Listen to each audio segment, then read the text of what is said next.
Sudahlah, kalau memang kamu itu tidak bersalah, silakan lakukan sumpah pocong malam ini juga.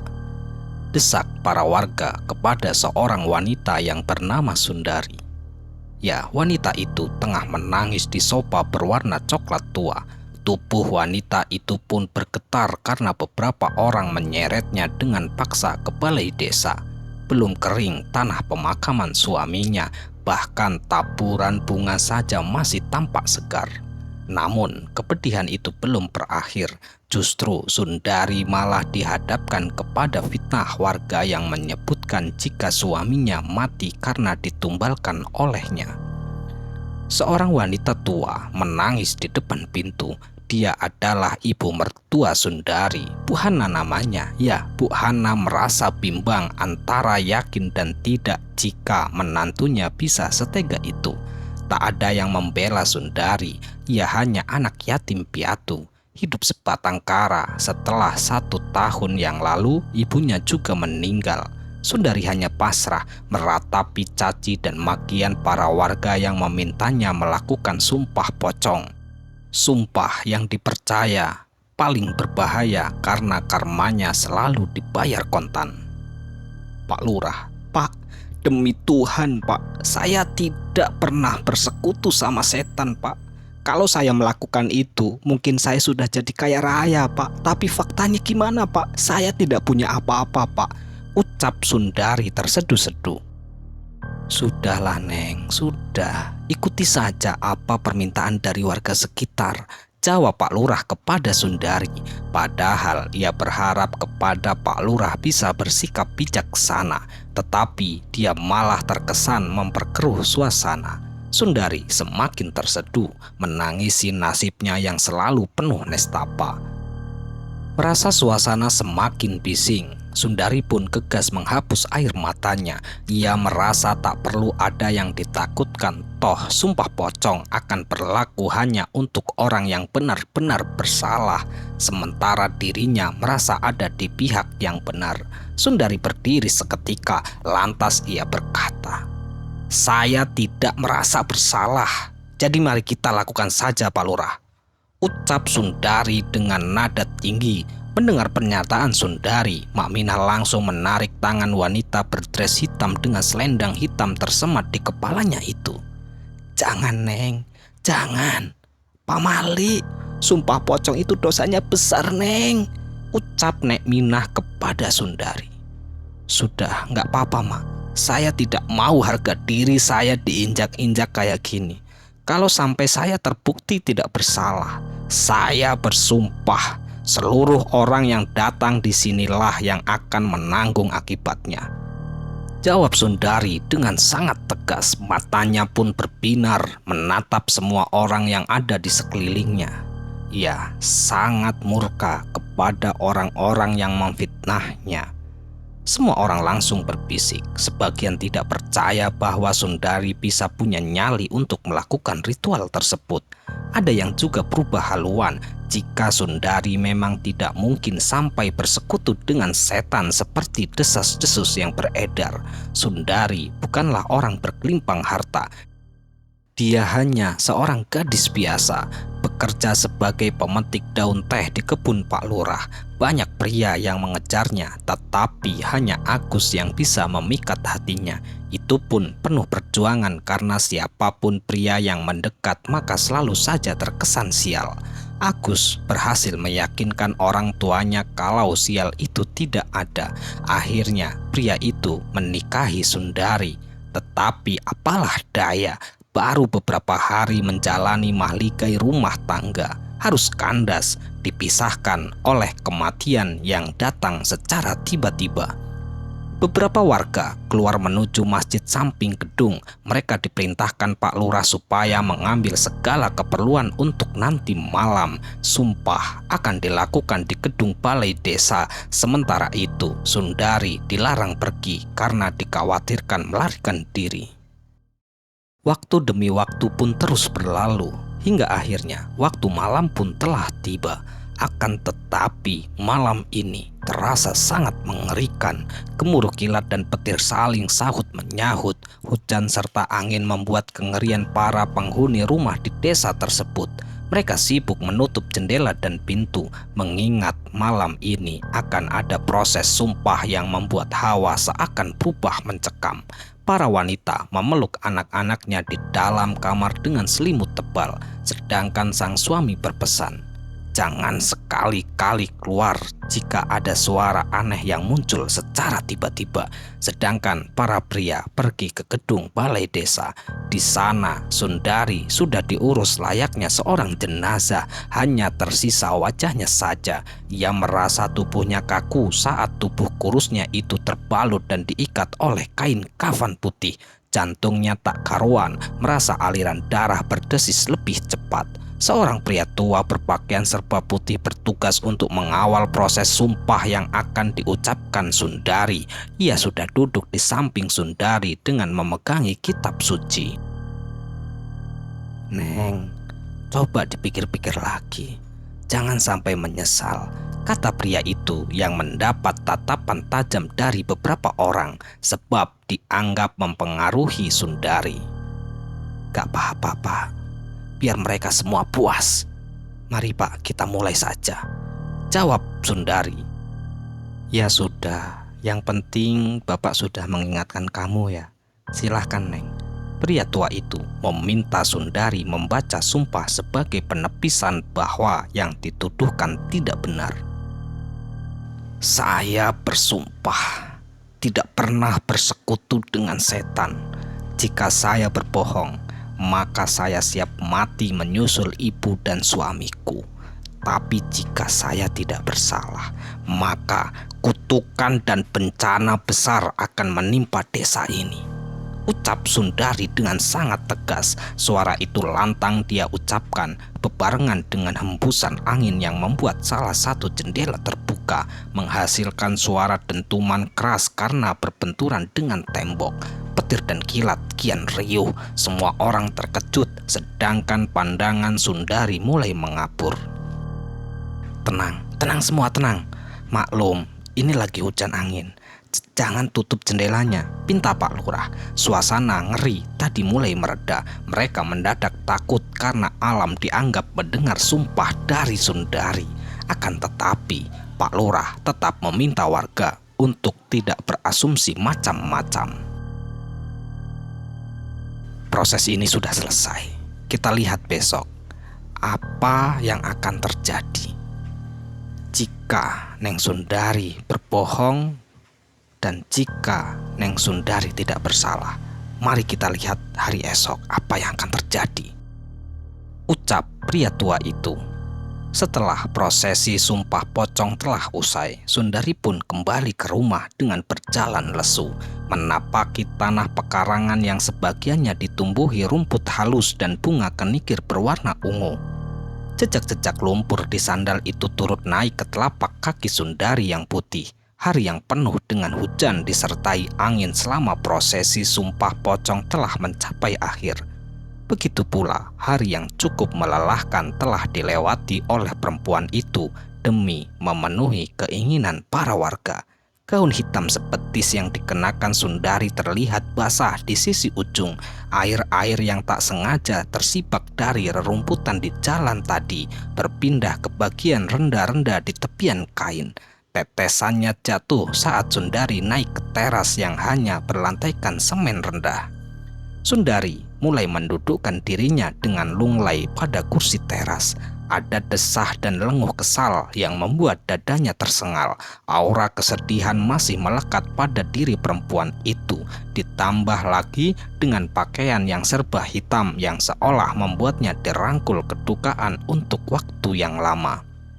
Kang Agus, lihatlah orang-orang itu sekarang, Kang.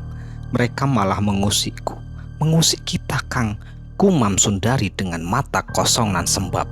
Ia berdiri pasrah ketika lembayung yang bercampur dengan awan hitam telah tenggelam seutuhnya di ufuk barat. Rumah peninggalan orang tua Sundari itu begitu lengang. Orang-orang yang menempatinya sudah lebih dahulu berpulang, termasuk Agus yang baru beberapa hari menikah dengannya. Kediaman itu seolah menegaskan bahwa Sundari haruslah hidup seorang diri. Sejak kepergian sang ayah beberapa tahun silam, ia hanya hidup berdua dengan sang ibu dan tetap merasa kesepian. Lantas 2 bulan setelah meninggalnya ayah, ibu pun mengikuti jejak dari sang ayah untuk meninggalkan Sundari untuk selama-lamanya. Mengingat hal itu, Sundari merasa khawatir akan nasibnya. Apa aku benar-benar pembawa sial? Gerutu Sundari di dalam hati. Sundari terkuku-kuku di tengah rumah yang begitu lapang tanpa adanya kursi atau lemari, hanya tikar yang tergelar di lantai papan. Rumah yang ditopang umpak batu persegi tinggi itu jadi terlihat mengerikan bila malam telah tiba, sepi dan minim cahaya.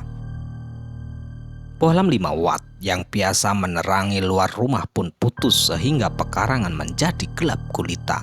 Sementara yang mendapatkan cahaya hanyalah ruang tengah serta salah satu kamar, yakni kamar Sundari. Cahaya kekuningan dari lampu itu membias di bilik bambu yang didempul oleh kapur, memberikan kesan klasik dan tertinggal. Tanpa Sundari sadari, sepasang mata tajam tengah memperhatikan gerak-geriknya yang kini menutup gorden kaca. Kain merah marun bercorak angsa terbang itu perlahan menutup akses yang dijadikan si penguntit untuk melihat Sundari di dalam rumah. Dan setelah itu, Sundari pun berbalik hendak ke belakang untuk mencuci muka dan berganti pakaian. Namun detik selanjutnya, ia malah mendapatkan kejutan nyata di hadapannya. Sesosok wanita berwajah lebar dan berkepala besar berdiri tepat di hadapan Sundari. Rambut hitam wanita itu acak-acakan hingga mengembang. Mata merah bulatnya seolah akan keluar karena kelopak di wajah itu tak memiliki kulit. Sementara bibirnya amat lebar menyeringai bagi luka gores yang tembus ke bawah telinga. Sundari membeku seketika. Ia tak bisa berteriak meski ingin berteriak. Ia tak mampu beralih padahal kengerian sudah membuat sekujur tubuhnya bergetar. Sundari memelotot seolah dipaksa untuk saling bertatapan. Seolah-olah ia mendapatkan sugesti. Bila Sundari mengelak, maka ia menghina kehadiran sosok itu. Oleh karenanya, Sundari hanya bisa tertekun dengan perasaan takut yang hampir meledakkan jantungnya. Sesosok tinggi 2 meter itu menjulurkan tangannya yang kering dan hitam ke arah leher Sundari. Dengan suara serak ia pun berkata, "Seharusnya kau mati saja, Sundari. Ini yang kau inginkan, bukan? Begitulah perjanjian." Ucap sesosok itu. Seketika Sundari gelagapan seperti orang terkena stroke. Kedua kaki gadis itu terangkat secara perlahan ke udara. Dengan gerakan kaku, Sundari mengibas-ngibaskan ujung kakinya, sedangkan tangan kanan kiri gadis itu lunglai di kedua sisi badannya, tak mampu bergerak sama sekali. Entah itu setan ataupun iblis yang berpawakan besar dengan tubuh hitam, melayang-layang hampir menyentuh langit-langit rumah. Semakin tertampak wajah Sundari yang kesakitan akibat dicekik sosok itu. Kengerian disinari bohlam kekuningan di platform bilik rumah Sundari. Keduanya melayang bak penari di tengah-tengah rumah. Tetapi hanya setan itulah yang merasa senang, sebab ia begitu terkesan ketika dapat menghirup kemurnian jiwa gadis itu. Sedih, duka, kecewa, ketakutan, dan kenestapaan menjadi santapan lezat bagi sang iblis. Sundari menggelepar sebelum akhirnya lunglai tak sadar. Tubuh gadis itu ambruk ke lantai, kepalanya membentur papan dengan cukup keras. Sementara sosok wanita siluman itu sudah tiada, hanya ada Sundari. Gadis berumur 20 tahun itu meringkuk dengan embus napas yang perlahan melemah. Keesokan harinya, Mak Minah bertandang ke rumah Sundari. Ia berinisiatif untuk membawakan makanan setelah tahu bahwa gadis itu tidak tinggal bersama Bu Hanah mertuanya. Mak Minah khawatir jika Sundari sedang berduka dan dipaksa bersumpah dengan adat mengerikan. Namun gadis itu seolah-olah dikucilkan pula oleh orang tua suaminya. Mak Minah merasa heran saat horden kaca di rumah Sundari masih tertutup rapat. Ia bahkan menyangka jika gadis itu mengurung diri karena larut dalam kesedihan. "Neng, Neng, ini emak Neng. Kamu ada di dalam rumah enggak?" panggil Mak Minah dengan cukup lantang. Namun keadaan rumah itu begitu senyap. Mak Minah mencoba mendorong pintu, tetapi pintu itu terkunci dari dalam. Dengan berbagai cara, akhirnya Mak Minah bisa masuk ke dalam rumah. Akan tetapi, setelah Mak Minah memasuki dalam rumah Sundari, betapa terkejutnya ia ketika melihat keadaan Sundari telah tergeletak di atas lantai. "Ya Allah, Neng Sundari!" pekik Mak Minah seraya memburu tubuh yang sudah cukup kaku dan tidak bergerak itu. Tangan keriput Mak Minah menelantangkan badan Sundari yang masih mengenakan gaun hitam yang dipakainya sejak kemarin. Telunjuk dan jari tengah wanita paruh baya itu menyusur nadi di leher dan pergelangan tangan Sundari. Akan tetapi tiada denyut yang terasa olehnya. Mak Minah yang melihat hal itu, ia menangis sembari memanggil-manggil para warga. Sontak teriakan itu membuat orang yang lewat penasaran dengan apa yang telah terjadi. Ada pula yang tidak berani mendekat. Mereka memilih berbisik satu sama lain dengan saling melempar pertanyaan dan berspekulasi tentang keadaan Sundari. "Kayaknya Sundari sudah mati," ucap seorang wanita yang masih menggunakan caping. Ia baru saja pulang dari kebun. Wanita di sampingnya pun berjinjit, berusaha melihat kerumunan di rumah dinding bilik itu. Suara Mak Minah semakin nyaring, padahal ia bukan siapa-siapa, bukan sanak saudara, tetapi melihat tubuh Sundari terbujur seperti itu bagai melihat kematian cucunya diri. Salah satu warga melerai Mak Minah untuk menjauh karena nanti akan ada yang mengurusnya. Kematian Sundari bukan disambut dengan bela sungkawa, melainkan sebuah cacian dan hinaan. Mereka yang memiliki hati dengki menganggap malaikat maut memang pantas untuk mencabut nyawa si pengikut aliran setan. Aktivitas desa itu seakan menjadi sibuk oleh para warga yang berlarian memberi kabar pada orang-orang yang dianggap penting. Dari kejauhan terlihat kerumunan para warga yang semakin memadati rumah Sundari, sedangkan di dalam ternyata sudah ada Bu Hana. Ia duduk di samping tubuh Sundari yang ternyata sudah ditutupi oleh kain batik panjang. Wanita itu menangis terseduh-seduh dengan tangan mengepal disimpan di dada, sedangkan di sebelahnya Mak Minah berusaha menenangkan. Tubuh Bu Hana membeku seketika kala terdengar teriakan para warga yang menggema menolak pengurusan jasad menantunya itu. Sebagai manusia beriman, tentu saja ia tidak akan setega itu. Dari sisi agama saja, sebuah wilayah akan berdosa jika tidak mau mengurus kaum sesama muslimnya yang telah meninggal. Ketika hendak berbicara, Pak Lurah mengangkat tangan supaya Bu Hana jangan dulu berpendapat. Ia mencoba memberi masukan kepada warganya. "Jangan seperti itu. Bagaimanapun Sundari ini warga desa sini, punya hak juga untuk diurus." "Tapi Pak, dia tidak ada hak untuk diurus. Bayangkan, sudah berapa banyak orang yang mati gara-gara si Sundari. Itu balasan yang setimpal untuknya, Pak." Api semakin disulut oleh para pria yang berdiri di depan pintu. Cuitan demi cuitan di belakang kian ramai, membenarkan segala macam celoteh burung tentang kehidupan Sundari yang sudah ditorehkan selama ini. Mereka seakan-akan termakan satu kabar yang belum dipastikan kebenarannya. Namun para pria yang mati gara-gara menjalin hati dengan Sundari membuat mereka yakin semua itu adalah kebenaran. Apalagi sumpah pocong memberi bukti dan karma yang sangat nyata.